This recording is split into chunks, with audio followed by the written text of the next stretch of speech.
you everyone for today. A special thanks to the Ministry of Education for putting on such a very cool event where we can bring tech together. I'm Tara Fagan, I'm the Project Director of Rāranga Mate Hiko Weaving Digital Futures, led by Te Papa Tongarewa, the Museum of New Zealand. And I'll talk a little bit more about the project shortly, but first of all over to my colleagues to introduce themselves. Kia ora everybody.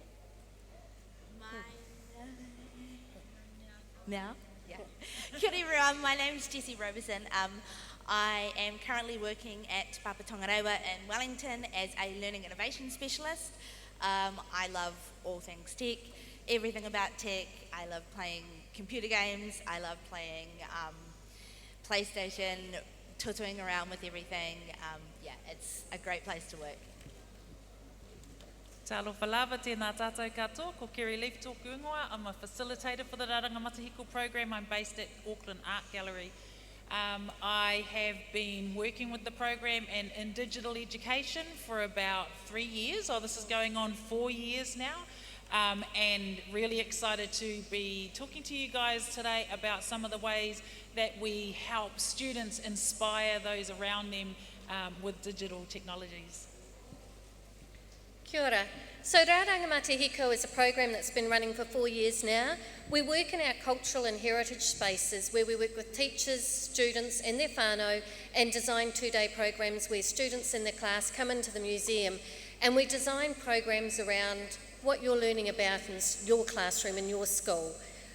We partnered this year with Auckland Art Gallery and Waitangi Treaty Grounds, and so we deliver the program from that site.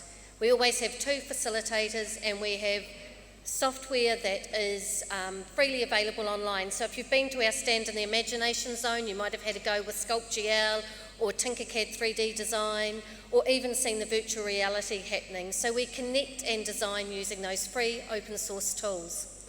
Today, however, we're going to have a conversation about using tech creatively, because that's what we do with Rāranga Mate Hiko, is use the tech to create and design and to support our learning programs.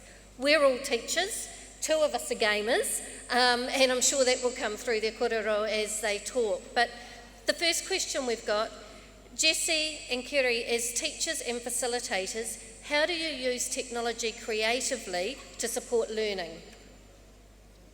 I think one thing that's really important and one thing that we always kind of think about is technology and the digital tools, they are just that, they're tools. So we don't start with the tool and then move into what we're making. We start with what the context is and then move into, okay, so how can we use this tool to create something that didn't already exist? And that's a huge thing.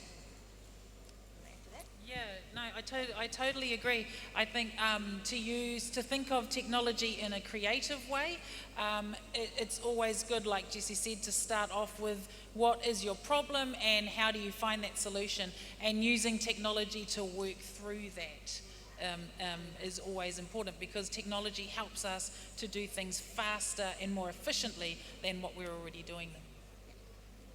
Kia ora. If you had to pick one of your favourite apps, or maybe you could stretch it to 2, that help you be creative with your learning, that are free and openly available regardless of the device you have, what would you pick and why?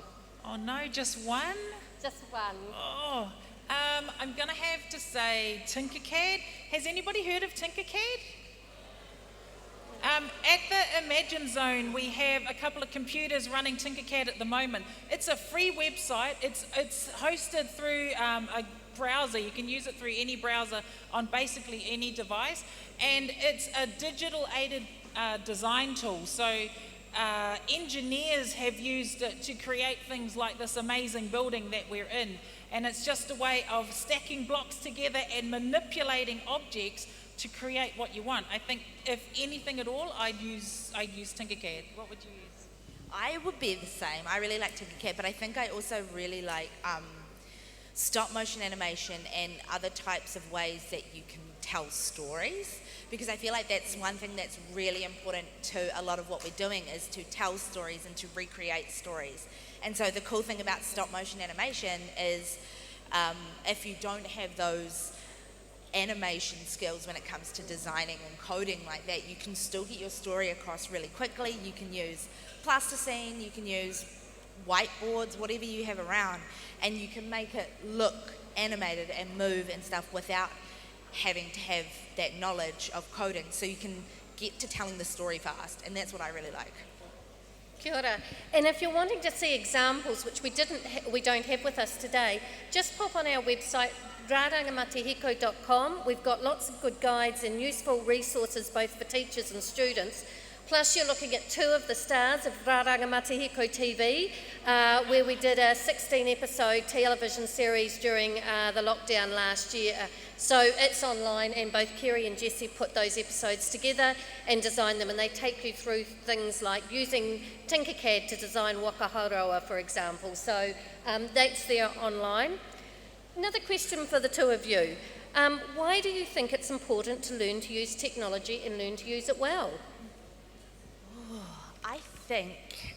I think it's important to have it as just another part of your kite, just another part of your toolbox.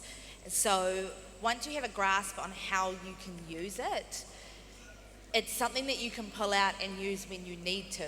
Because I feel like sometimes there can be this little bit of a stigma around using technology just for the fact of using it, or I'm scared to get out the computers because people will play games or they won't use them properly. But I feel like when we have an understanding of how they work and we can move through, then we can actually start to use them properly rather than just taking that away. Anything to add? Yeah, I always take it back to the final part of your question is using technology well. Are many of you gamers? Yeah. You know when you first jump on a game and it's all cool and fun and you just whip through it, but you got to think, am I doing the best thing? Am I using the controller in exactly the right way? Because there are so many different ways of doing something. You can defeat the enemy, you can defeat the boss at the end much faster if you learn your tools really well. And I look at technology exactly in that way. You need to learn the tools really, really well first. Don't jump on something and give up because you haven't learnt it.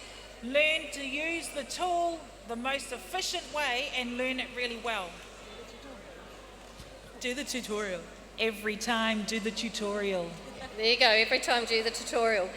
So thinking about this, we're all teachers, we're very heavily involved with digital technologies in our jobs. What are some of the potential careers that you're seeing people go into?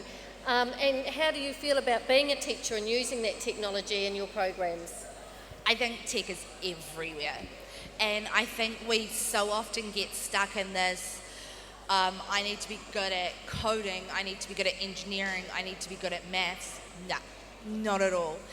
There is that STEM acronym, but working within the museum sector, we say STEAM, because that arts is so important. And I feel like by not putting that A in there, we often think about it as being very siloed, but actually that A and that creativity is so important because it opens up so many more things. Like Tara said, this building was created, you said this building was created, and there's so much out there. Pretty much any job uses technology, and in so many different ways. Oftentimes, I never thought I'd see myself at a museum doing this type of thing, but here I am. It's everywhere, and it's really important. I agree, and creative technology jobs are just as important as engineering and jobs in technology itself. Things like, Jessie was just talking about stop motion before. You guys are probably too old for the Lego movie. You guys know the Lego movie? It might be too old for that. You know the Lego movie? What about Wallace and Gromit? Do you know Wallace and Gromit? Yeah, I'm getting some woohoos from there. So they're stop motion animation movies, and they take so long to make because the people who are stop motion animators, they're so creative, and the process itself takes a really long time, but they need to know their tech, and they need to know their craft. So they need to be able to be creative using technology, and they get paid a lot of money. Yeah, we saw, if you think back to this morning's keynote with Anne from Weta Workshop, that's exactly what she was talking about, you know, designing and creating stories, and she had one element of that, but yeah, stop motion animation's great for telling stories. Definitely. So on to one of our final questions, or our final question. If you had a piece of advice for those considering their careers, their future careers, what would it be? So when you're thinking about the students in the audience and thinking back to your, I guess you at the same age, what's some advice that you would give about future careers for young people today? Stay in school. Honestly, if I had paid more attention to, I know when I talk about creativity and we're not talking about the maths and the sciences, but if I had paid a little bit more attention to those things, it wouldn't have taken me so long to get to where I am today. Because I had to go back again. When I was in my teacher training, I had to go back again and I had to relearn some things that I should have caught when I was still at school in year 12 and 13.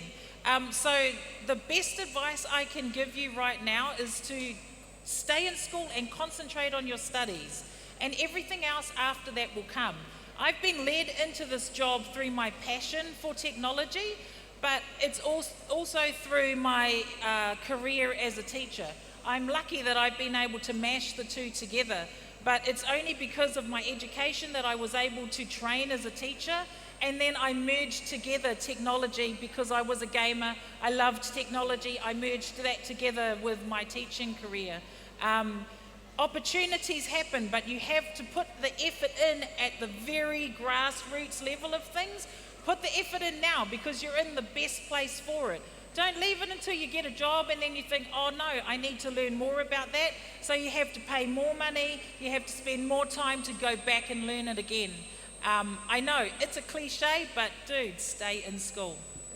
I don't know if that's us feeling.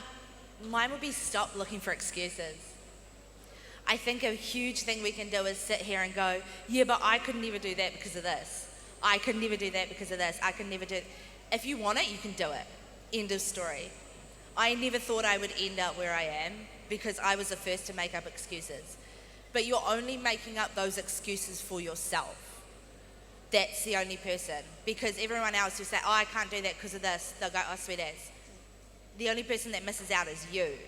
So if you keep making up those excuses, you're just making yourself miss out.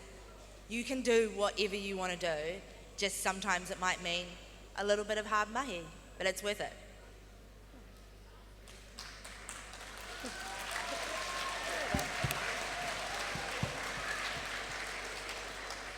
Kia ora. Throughout today, we've seen lots of examples of people who have persisted with different barriers and taken opportunities with their learning. And the Imagination Zone, or Imagine Zone, has got lots of activities out there. So if you haven't had a chance to go and look, go and have a look in the final bit before they close. But yeah, check out rarangamatehiko.com and send us your feedback. We would love to know what you're doing and what you've gotten out of this day. So kia ora tātou. Thank you.